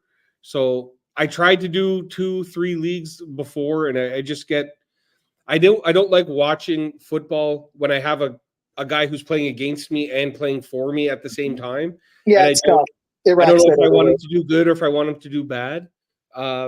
But Keon Coleman got taken with the second last pick in my redraft league. I pick second to last. I'll pick 155 in the 13th round. That's where. How many teams was it? 8. 12 team. Wow. Yeah. How many? About that. How many? How big are the teams? Let me see. What do I got here? My team right now. I have. Yeah. Share your team. Kyler Murray, AJ Brown, Jalen Waddle, Kyron Williams, Zamir White, Sam Laporta, and Michael Pittman. Oh, heck yeah. And is this PPR? Yeah, half PPR. Heck, this is kind of fun. We should share our teams. We have short benches because we added two teams, so we went from a 10 to a 12 league. So we took out a couple bench spots to keep it a little bit more exciting. If you were to get an injury, you can at least find someone on the waiver wire. Well, I'm going to pick up somebody right now. I've got an empty bench spot in my league. I'm going to pick up not the Packers D. I'm going to pick up somebody right now, but I'm in 5 leagues, so I don't think anybody wants to hear me rip off 5 teams. That's a good team, dude. I like it a lot. We had a couple other fantasy questions, though. Dang it. They're somewhere there way up in the comments. So I'll see them if you guys throw your fantasy questions in. I got one for y'all. I got a fantasy question. Do you guys think Xavier Worthy gets over 800 yards this year for the Chiefs? It's a tough one, right? Yeah, it's a tough one. I mean, yes.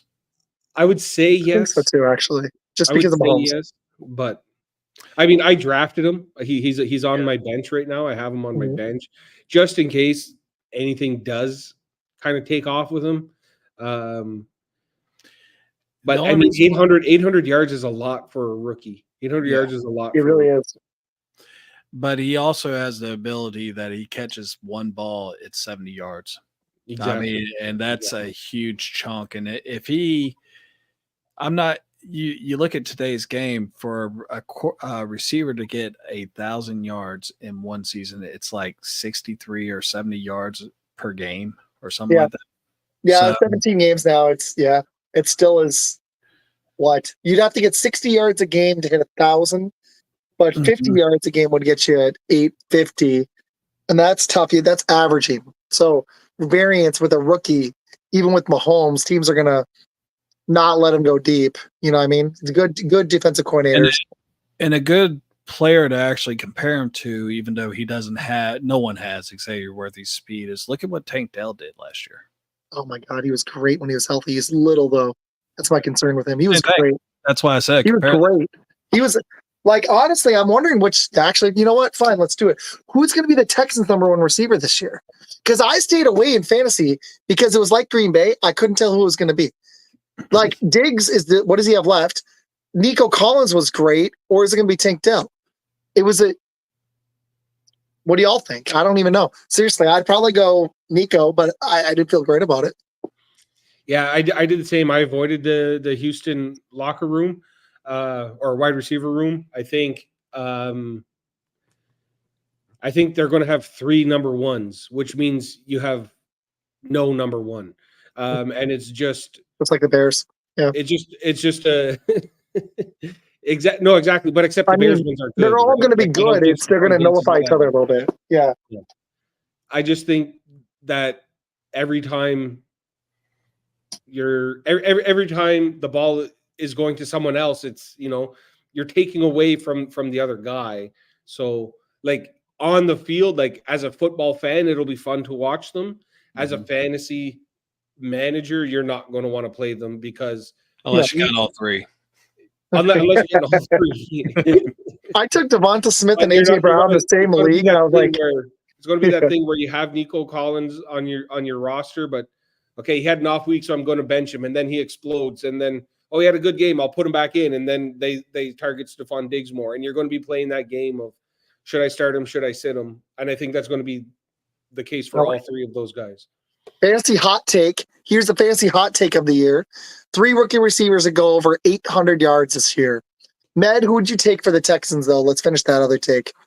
I would actually go. So Tank Dell averaged 4.4 catches per game. It's pretty good. Season. Not bad. But it's solid. And, the thing with Nico Collins, he's not like Stephon Diggs, who drops a bomb late in the fourth quarter during a playoff game. And then turns around and goes like this. Oh, Josh Allen, you're off. You're this. Yeah, you knew what I was talking about. But I'm still going to go with Nico Collins simply because Stephon Diggs is just not – he doesn't have that chemistry yet. That takes time to build. And CJ Stroud, from the beginning of the season, he was always looking at Tank Dell, but Tank Dell can get beat up pretty easily because of his size. So I think Nico Collins is going to be the guy that's out there the most. This is a good one. My uncle's asking about Luke McCaffrey. I'm actually a big Lad McConkey guy. I think he'll be one of those 3 over 800 yards because I think he's going to be the go-to for Herbert, and they're going to throw the ball to somebody. They can't run it every play. Luke McCaffrey, what do y'all make of that? But Jim Harbaugh is going to try. Exactly. He's going to be like, I got Justin Herbert. Michigan right 40 times ago. Yeah. That's what he's going to do. And it's actually probably going to be good for the team because they don't have a great defense. So it could actually be good for him. Coach, we're like 3rd and 16. What do you think? Run a draw. He'll get 17 yards. He'll be like, it's like Dan Campbell. He'll be like, I'm going to do it. He comes off like that to me, but it works. He's everywhere the guy's gone. If you give him time, he fixes it. He just does. So I'm thinking the Chargers are going to be competent. But Luke McCaffrey, what do you guys make of that one? He'll see the field. It's I think he Washington. will too. I just don't think he's going to get 800 yards. Oh no, he's gonna get like 4 catches, maybe 25 yards, 30 yards tops. I Yeah. mean, you really the only thing that they have over there to help out Jaden Daniels is Scary Terry and a host of people that they're basically, from what it looks like Washington's trying this year, is the same thing that the Bears did 2 years ago, where they bring in a lot of low priced veterans to try to fill these holes for right now, see what sticks, and then go from there. That's really what it is. It's going to be the Jaden Daniels show in Washington. Yeah. I agree, and the problem is that you've got Scary Terry, and you've got freaking heck, what's the guy's name? Is it Dotson? Who is it? They just traded Dotson. He's in Philly. Oh, so then you said that earlier. It was the same Dotson. Why did they do that? What did they trade him for? To make What room was for the Brandon thinking Ayuk. on that? Yeah. When did They that made room for happen? Did it Brandon happen Ayuk, over the who weekend when I was gets gone? traded. Why did Dotson get traded? How stupid are they? Yeah. What did he get traded for? Picks. It's I just think picks. a pick, like a 5th round pick or something. Oh, it was before I left. I was A bag of footballs and a hitting bag. good for the A Eagles. water They were bottle. like, let's go, dude, a 3rd round pick and 2 7s. I mean, It's not bad, but I mean, he's pretty good. I don't think I would have done that. He's pretty solid, dude. I don't think I would have done it. For the Bills, I was like, I see all these guys getting traded for peanuts, and I was like, why didn't we? You're like, make that Josh deal? Allen needs more than peanuts, guys. Come on. Like, I remember Coleman could be good, but I don't know. Like, Here's I my haven't heard hot Samuel's gonna take. be your one, but I don't know. My hot take is that Keon Coleman is going to finish as the top rookie wide receiver in fantasy Ooh, over Marvin Harrison. over all of them. That's a hot take. I like that. Because Peter said good call for simply rookies. because of red zone targets and the way that his catch radius is super high. And Okay. if there's one thing about Josh Allen, he'll throw that ball to anywhere on the field. He does not care if there's a defender in the way. He will throw it right there. And I think It's true. he's just, True story. I think You're he's going to right. be a red zone machine, and I think he'll finish as the wide receiver amongst rookies. I don't think he's wide receiver 1 in the whole league, but amongst the rookies, I think he'll finish number 1 as a hot take. So we're at about an hour and a half. Why don't we do this? Because I've got the problem is there's so much I want to talk about. There's not enough in one show. And Ben, this was a blast, but it's already 10 meds time. Yeah. So let's do this. Same. And I get up at 6 a.m. Yeah, you are too. So let's do this. Why don't you either hot take for your team, fantasy, or one of the games we haven't talked about? Well, we did say last question, and one person answered to who's going to be the first coach fired this season. Sorry about that. Sean McDormand. Not. That's tough. I would not be upset if McDermott got fired. I'll just put that out there. I don't think so unless they start really slow again. And the way they finished, I think earned them some job security unless they are under 6-6. I will go ahead and start with mine. I think it's going to be Dennis Allen of the New Orleans Saints, because that's a good one. He should have been look canned last year. What they brought in with Derek Carr last year with that huge contract, the defense still is all right, and that's kind of, I guess, what he's known for. But at the same time, the Saints are, it feels like, even though that Drew Brees retired 4 years ago and they were like NFC championship caliber every single year, it doesn't feel like 4 years anymore. It feels like 20. Yeah, it does. It feels so bad for him. And, outside of Derek Carr and Alvin Kamara, I mean, is there anyone else that you could really think of off the top of your head that really would scare anyone? No, and I don't think Olave is that great, right? Yeah. So I'm running through teams. I can't see anybody in the AFC South because the Texans were good last year. The Colts like Steichen. Titans just hired a coach. And unless Jacksonville's the wild card if they start slow. But they love Doug Peterson, so I don't know. That one's tough. I don't see anybody in the AFC North unless the Browns fall flat in their face. I can't see it. The Harbaugh's not getting canned. The Bengals coach Tomlin's not getting canned. I got one for you. Ben's gonna love this one. What about Robert Saleh? He was going to be my pick. He's my pick of. I think he's a trap coach. I'm gonna go Robert Saleh. Outside of Mike McCarthy, I think Robert Saleh has the highest chance of losing their job this year. Especially if there are no injuries, there are no excuses. What if they just aren't as good as people think? I do think that they've got a lot of freaking talent, and there is little room for excuses if Tyron Smith, if Mike Williams, and if Aaron Rodgers stay healthy. Now they need to figure out the Reddick thing. That's a weird freaking deal to trade for a dude, and then he holds out from you. That kind of sucks. But I don't know, man. Like I don't see it with him. Like you can't just let Rodgers coach your offense. He's not a coach. He's a quarterback. The Packers tried that crap. It didn't work the last year. I don't know. Because I mean, if Rodgers gets hurt, then it's another built-in excuse. I'd go him. I don't think the Raiders will because I think they like Pierce and he was good for them last year. I think they're gonna suck though. I don't believe in them. They don't have a quarterback. That D is hella good, but they don't have a quarterback. I'm running out of teams here because the Cowboys aren't going to fire McCarthy. They just don't do it. So yeah, they won't do it mid-season. And Daboll, like, actually, I think is a good coach. He's just been dealt a bad hand with one of the worst offenses in football. There's nothing that would make me happier than having Brian Daboll come back as an offensive coordinator in there you Buffalo. Go. And I got another one. Bet Matt's going to hate this. The Bears started slow. What about Eberflus? Yeah, it could happen. He's on the hot seat. He's got to be. They've got a lot of talent. What if they're like 2-6, which they never should be? I could see it, dude.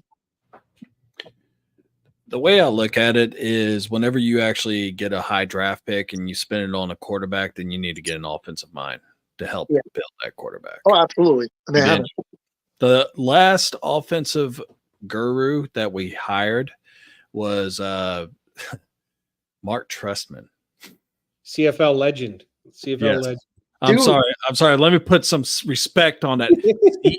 CFL legend. Hey, really quick. Our boy from Football Learning Academy actually had Mark Trestman on, which I was like, that's actually kind of cool. And did you know that, Ben?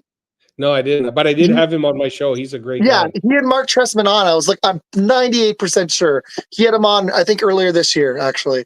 So when I was looking, I saw Coach. I was like, "Oh, I know who that is." It's kind of cool. So he's a legend. At the higher end of, I had Eberflus kind of like top tier of winning Coach of the Year this year, between him and like Dan Quinn, just because if we think that Jaden Daniels is going to have this great season and Caleb Williams is going to have a great season, the coaches of those teams will get credit for doing it. Absolutely. And, so I think I don't want to say for sure, but I think Eberflus is pretty safe for this year to give him a year, give Caleb Williams a year, give him a year. If it doesn't go so well next year, then for sure he jumps to the top of the list of coaches who've got to go. I got two more for you in the NFC because I think the Cardinals are going to give Gannon a pass, and I think the Seahawks. Everybody thinks they might actually be decent, but they just hired a new coach. 49ers and Rams aren't letting their coaches go no way. What about the Bucks if they fall flat? What do you guys think of that one? That's Bulls, right? Yeah, but I think he's a good coach, right? Todd Bowles. It's an interesting one, isn't it? Yeah, I don't know. It's tough because like before last year, everyone just thought him as a good DC. Didn't look like a great coach. They kind of sucked the year before. Wasn't that the year they were 8-9 and they won that division? So they did finish strong last year. But Matt, what do you think? Todd Bowles is possible. I mean, I just don't think that with that division and everything. I mean, you're playing against the Saints and the Panthers. That should be 2 wins right there. And the only real competition. 4 wins because you're playing them twice, right? Huh? 4 wins. 4 wins because you're playing them twice. Exactly. And I said 2 wins. Yeah, no, 4 wins. But, no, I know it's getting late. I could see them losing one of those games, so I'll just say 3 wins. But, okay, I got 2 last ones for you, really quick, and then we will boogie. Okay, because it is getting late, and thank you for the 137 people watching. Appreciate you. I hadn't said it until now, so thank you. Twitter rocks. Okay, I got 2 more. What I don't think the Vikings would do this, but if Sam Darnold sucks, I just picked up the Giants D in fantasy because I like that pass rush. That pass rush. I don't like that secondary, and the Vikings have weapons, but what if they can get to Darnold and wreak havoc? They got pass rushers. So the Vikings, O'Connell, to me, I like him though. But if that offense falls flat, I don't know. I got one more though. This is the great one. What if the Eagles completely fall flat in the first half of the season? Oh shit, they were talking about firing him after last year. I mean, Right? the dude, Yeah, dude. team to a He's an Super option Bowl. for sure. So He's an option for sure. Yeah. I like it. Okay. But I want to will say thank- my hot take for the Bills in general this year is it is finally our year. Josh Allen wins the MVP of the league. I can see that. I could see it, dude. He was it's hard to bet against him in fantasy. I didn't end up getting him. If we get 11, 12 wins after the offseason that everyone has just shit on us all year for not having any help, and we're doing all this stuff, and we still go out and win 12 games, it's going to have to be. I mean, Jason's such a turd. well, I mean, it's I agree with your Ben. okay, I agree with your take. I don't want to dismiss it. I agree with your take. Pop that up one more time. No shit, Jason. He almost got fired this year. Hey, I'll tell you this. LaFleur is going to be on the hot seat as great of a coach as he is if he can't figure out the defensive coordinator job. It is his job to find the right DC. Andy Reid, one of the great things about Andy Reid is he had these Eagles teams that were never really that great except for the year with Terrell Owens. And he got them to Super Bowls or conference championships. So you knew that the coaching was there. Because coaching isn't just Dan Campbell and rallying the troops. There's a reason Dan Campbell didn't get there because he couldn't hold himself back as great as he is. But Andy Reid found Spagnuolo and has managed to keep him there.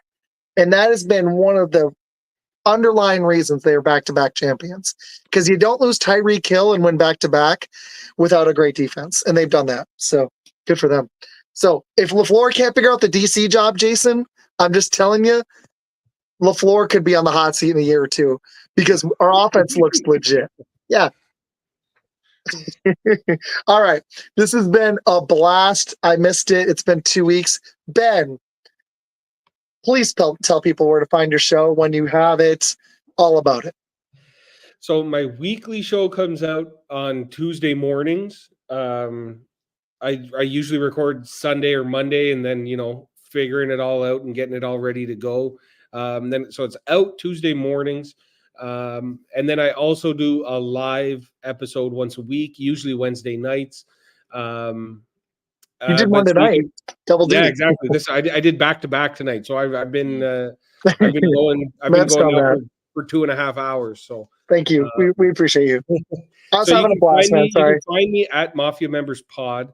Shout out to everyone there. I just crossed the 1,400 followers on Twitter today, so that was amazing. Thanks everybody for following along. It's Mafia Members Podcast on YouTube. Go check me out there. I'm inching closer and closer to the 50 subscribers. I think I'm at 48 or 49 as of right now. So not bad. Just started a couple months ago. So I'm way more active on Twitter. So if you ever wanted to reach me, get to me on Twitter. It's at Mafia Members Pod on Twitter. Thank you guys very much for having me. It's been a blast. We had just as much fun when you guys were on my show, so I was more than happy to come back and be on your guys's. Thank you, dude. Med, what was your hot take really quick, and where can people find you? Oh, my hot take? Yeah. My hot take is that the Kansas City Chiefs will get to the Super Bowl, but will lose to the Philadelphia Eagles this year. Eagles. That's a hot take, man. All right. Where can people find you, Med? So you can find me. Hopefully one day I will get an email from this guy right here. Shoot. You mean Shady Sports? No, not the guy that is sponsoring us. Oh no. That guy right there. I will love it once I'm fully on board. Great guy. Talked to him a couple times. Just go ahead and send me that email. Anyway, you can find me. Hopefully eventually. On Shady Sports. Right there. And you can find me on Twitter, YouTube, and I think I'm going to be purchasing that premiere so I could actually put it back up on there, put it in the air. Yeah, because I couldn't put this on our Blitz Twitter because I didn't want to pay twice. So it's only on FFP right now. I'm sorry. And I'm really close to 6K. So let's get there by Sunday. Come on. 55,833. Let's go. 167 away. Hit that like button. Follow, whatever it is. Do it. I'm at 720. Yeah. Oh, dude, that's not bad. You're getting there. You're getting there, man. Collectively, we're over 6,500, man. Look at that. What? That's Blitz together. Okay, my hot take is the Packers will win the NFC North, but they'll only win one playoff game. Actually, I agree with that. I actually think the Lions will do it, but I'm going to give a fun hot take. Oh, and my other hot take is the Chiefs don't get back to the Super Bowl. Somebody else in the AFC will represent. I think it'll be an AFC North team. I'm thinking Cincy or Baltimore. Cincy or Baltimore. I'm on them. Oh, one more. Packers Mike Tomlin. Yeah. Oh, wait. Okay, let's do it. All right. Packers Ravens Super Bowl. I already know what's going to happen. He thinks they're going to win 14 games this year. Let's see it happen, Jason. Let's see it happen. Man, I almost wish it doesn't because then Jason's going to be on here. No. I wanted that. No, he wouldn't shut up about it. He'd be like, bed. Is Jason a Ravens fan? No, he's a Packers fan. He would let you have it every show. Seriously, we're in the season, Jason, not a matter. Okay, I got one last hot take. Mike Tomlin's win. This is crazy one. Mike Tomlin's winning record streak. It'll be over this year. Yeah, I can see that. I love that D, but I don't trust that offense at all. I don't see it with Russell Wilson. I don't think they're going to use Justin Fields appropriately. I don't know if he's going to get the right coaching. Pittsburgh's offense has been a hot mess. I love their D, but if TJ Watt's out, that's what happens. So, this is a hot take. 200 rushing yards against Philly. That is a hot take. Okay. That'll be tough to do. That'd be tough. I hope so. I wouldn't put money on it. I'll put it that way. I wouldn't bet any money on it on that one. Dude, can you imagine the odds? If you put $20 on that, how much would you win? Like $400? $1,000? Maybe $20. There you go. I am Isaac with Fun Football Podcast. I will be back Friday evening. That is where my home is for now. I'm going to give it a shot. I will be on at 7 Eastern instead of 8 because the Packer game's on. So at 7 Eastern, 6 Central, I will be on with Bernie and Emma, Bernie Bango and Emma Diesel from Game On Wisconsin, and Rob from Sounds Gouda, and Bill, my co-host. We will be talking Packers Eagles, and we'll pick all the rest of the week 1 slate, and we'll hit that Chiefs Ravens game. I'm excited. But guys, please go find me on Twitter. I'm really close to 6K. I'd love to hit it. But regardless, you can find me on there, on TikTok, on YouTube, on Facebook, on Instagram, and other stuff, Spotify, all that baloney. So anyways, wait. Hold on. So you should have came up on, yeah, exactly. The Packers. Here's another hot take for you, Jason. The Packers are not winning 14 games, bro. 0% chance. A 0% chance. Really quick, just to entertain Jason. What do y'all think the Packers finish? I have them at my hot take. I'll end on this. My hot take is that it's actually reversed, and the Packers are 3-14. Ooh, that's me. No, I'm saying 10-7. Maybe 11-6. 10-7. I see them being 11 and 11. I like it. If the D actually can stop the run for the first time in my lifetime, ever stop the run, or mobile quarterback, Jesus, I'm surprised Justin Fields didn't just run all over us. I don't know why he didn't just do that. We love Colin Kaepernick. He just runs all over us, or any running mobile quarterback. But anyways, not Justin Fields though. He just ran under y'all. No, yeah. He was just like, no, let me just. Here. I don't want to score points. That's not just pull my pants down and do what you want for 4 straight years. He says the Bears aren't winning. This other guy's like Jason, 13-4 for the Packers. Juicer. Oh, Peter said 11-6. I like that. Peter says, "Oh boy, more Packer fans, great." And Jason says, "You'll hear from me, Med, when that happens." Wow, this is another hot take. Well, you should come Packers on. number 1 seed. you should come to my show that I'm going to be doing tomorrow at 7:15 Eastern time. What you got? NFL predictions. We are even talking about division winners, division losers. We're going to predict some awards and stuff like that, from comeback player of the year. Is that the next time the Bears are going to actually win a Packer game, Peter? Ooh, ouch. Ooh. dick move. Ooh. Hey, if your co-host doesn't show up, man, but I'll try to just hit me up. Seth got it. Oh, and Ben, nice cut, bro. I noticed that you cut your hair for the show. Hey, thank you. Yeah, I like it, man. Nice. Very cool. Hey, Ben, seriously, dude. If you ever see me with my beanie on, you know Mm-hmm. that my hair is a little bit longer than this. I like to try and keep it short.